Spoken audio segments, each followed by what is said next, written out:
السلام علیکم ورحمۃ اللہ وبرکاتہ، نحمدہ ونصلی علی رسولہ الکریم۔ سامعین و ناظرین، آج ہم آپ کی خدمت میں تین غیر مقلد تینوں کی باتیں آپ کی خدمت میں پیش کرتے ہیں، پھر آپ خود فیصلہ کر لیجئے گا کہ ان میں سے صحیح کون ہے۔ فیصلہ آپ نے کرنا ہے کہ ان میں سے صحیح کون ہے۔ تینوں غیر مقلد ہیں، تینوں قرآن و حدیث کے دعوے دار ہیں، تینوں اپنے آپ کو حق پر سمجھنے والے ہیں، لیکن آپ نے اس تینوں کو سننا ہے اور پھر فیصلہ کرنا ہے کہ ان میں سے صحیح بات کس کی ہے، کون صحیح کہہ رہا ہے۔ وجہ یہ ہے کہ دعویٰ تو کر لیتے ہیں، لیکن وقت ضرورت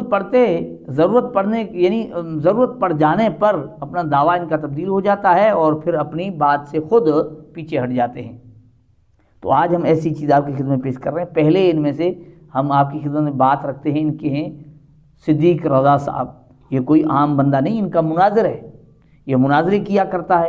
صدیق رضا صاحب، اس کی سوشل میڈیا پر ویڈیوز ہیں، احناف کے خلاف بہت ہی ان کے اندر تعصب بھرا ہوتا ہے، لیکن صدیق رضا کی پہلے آپ بات سن لیجئے کہ وہ کیا کہتے ہیں۔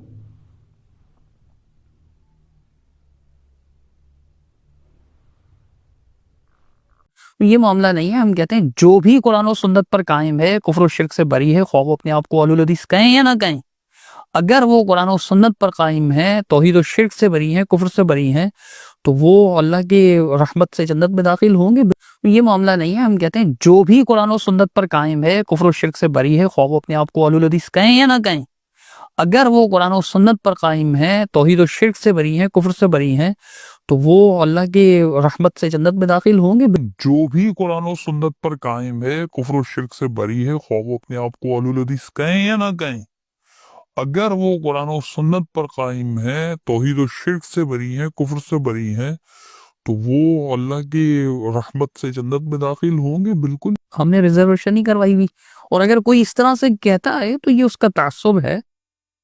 میں نے نہیں دیکھا کبھی اپنے بزرگوں کو جو ہمارے کبار اہل علم میں انہوں نے کوئی اس طرح کی بات کی ہو کہ صرف ہم ہی جنت میں جائیں گے، بس باقی سارے جہنمی ہیں۔ تو میں نے نہیں سنا کبھی، آپ نے سنا ہو تو مجھے بتائیے۔ سامعین و ناظرین، صدیق رضا صاحب سے وہ پوچھ رہے ہیں کہ کیا صرف اہل حدیث جنت میں ہے یا اہل حدیث کہلانا ضروری ہے؟ تو یہاں صدیق رضا صاحب یہ بات واضح طور پر کہہ دیتے ہیں کہ بھائی قرآن و حدیث پر عمل کرے، پھر بندہ اہل حدیث کہلوائے یا نہ کہلوائے کوئی مسئلہ نہیں، وہ جنت میں جا سکتا ہے۔ یعنی اہل حدیث کہلوانا ضروری ہے، کیونکہ ان سے جب یہ کہے گا نا کہ اہل الحدیث کہلوانا ضروری ہے، اگر یہ کہے گا تو پھر ان سے وہ پوچھا جاتا ہے کہ بھی دلیل کیا ہے؟ اللہ کے رسول نے کہا ہے، قرآن میں اللہ نے کہا ہے، تو دلیل تو ہے نہیں۔ تو وہاں یہ کہا کہ کفر و شرک نہ کرتا ہو، قرآن و حدیث پر عمل کرتا ہو، اہل حدیث کہلوائے یا نہ کہلوائے، لیکن وہ جنت میں جا سکتا ہے۔ یہ ہے صدیق رضا کی بات۔ اس طرح سے پہلے یہ بات کہا کرتے تھے۔ یہ تو اس کی قریب کی ویڈیو ہے، کسی پوڈ کاسٹ میں یہ بات گفتگو کر رہے ہیں۔ پہلے یوں کہا کرتے تھے، لیکن اب یوں نہیں کہتے، اب ان کی بات بدل گئی ہے ضرورت پڑنے پر، کیونکہ بہت سارے اب قرآن کے دعوے دار ہیں نا، ان کی مسئلہ بیچاروں کے لیے یہ بنا، یہ بات ان کے گلے پڑ گئی کہ یہ جو کہتے تھے بس قرآن و حدیث پر چلے، اہل حدیث کہلوائے نہ کہلوائے۔ تو انجینئر علی مرزا نے بھی دعویٰ کر دیا کہ میری باتیں ساری قرآن و حدیث کے مطابق ہیں، میں قرآن کو فالو کرتا ہوں، حدیث کو فالو کرتا ہوں۔ اب وہ اہل حدیث کہلواتا نہیں ہے، یہ سارے اس کے مخالف ہیں، بیچارے پھنس گئے۔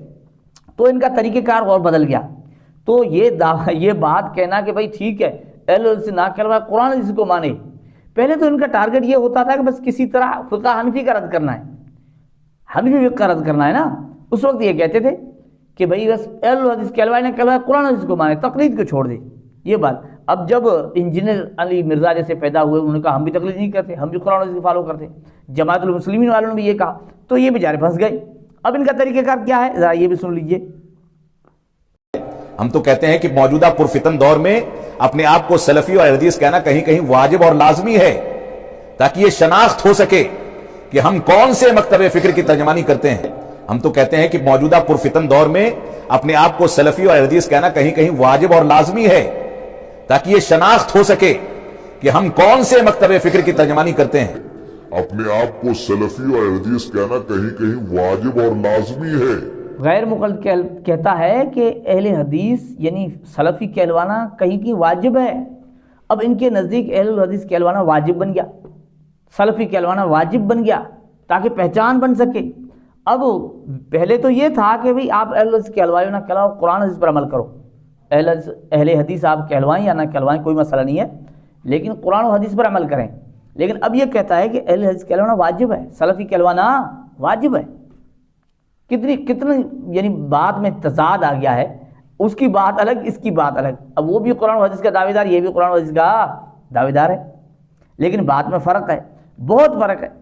فرق کیوں آ جاتا ہے؟ میں آپ کو بتایا نا کہ اب بعد میں تو بہت سارے لوگ آ جاتے ہیں کہ بھئی وہ بھی کہتے ہیں کہ ہم قرآن و حدیث والے ہیں، ہمارے پاس قرآن، ہم بھی تقلید نہیں کرتے نا، ہم کسی کے مقلد نہیں ہیں۔